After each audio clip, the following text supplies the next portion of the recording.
Hello guys, welcome to my পুজো সিরিজের 4 নম্বর blog. আজকে আমরা বোলপুর থেকে বাড়ি চলে যাচ্ছি। দেখো আজকে ট্রেনটা পুরো ফাঁকাই ছিল, আর এখানে কত কাশফুল ফুটেছে, কি সুন্দর লাগছিল এখানটা। এখন আমরা বাড়ি চলে এসেছি। এখন বাড়িতে এসেই আমরা মাছকে খেতে দিয়ে দিয়েছি, কারণ 2 দিন আমরা ছিলাম না, মাছকে দেখার মতো কেউ ছিল না। এখন এই আমার দিদি দেখো এই জামাটা 5,000 টাকা দিয়ে দিয়েছে। এটা কোনো মানে হয় 5,000 টাকা দিয়ে নেওয়ার? আর দেখো এই বোতলটা আমরা কালকে কিনেছি ওখানে। এখন আমি জামাগুলো দেখাচ্ছি।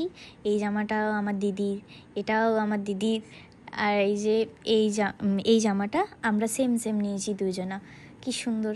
আর এটা হচ্ছে আমার জেঠুর জামা, আর এটাও আমার জেঠুর। আর এই জামাটা প্যান্ট, মানে এই প্যান্টটা আমার দিদির। এই যে এই কেকটা আজকে আমরা বিকালে বানিয়েছিলাম, চকলেট কেক, দারুণ হয়েছিল কেকটা, বেশ নরম আর খেতেও অনেক টেস্টি হয়েছিল।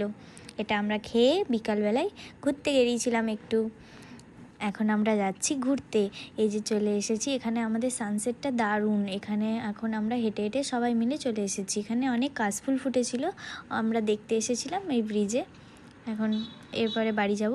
বাড়িতে এই যে চলে এসেছি, এখন আমরা রান্না করছি, চিকেন করছি, কারণ পুজো শুরু, আমাদের খাওয়া দাওয়া শুরু। আমাদের দুটো রেসিপি করেছিলাম, একটা চিকেন রোস্টের মতো করেছিলাম, আর এটা। চলো বাই।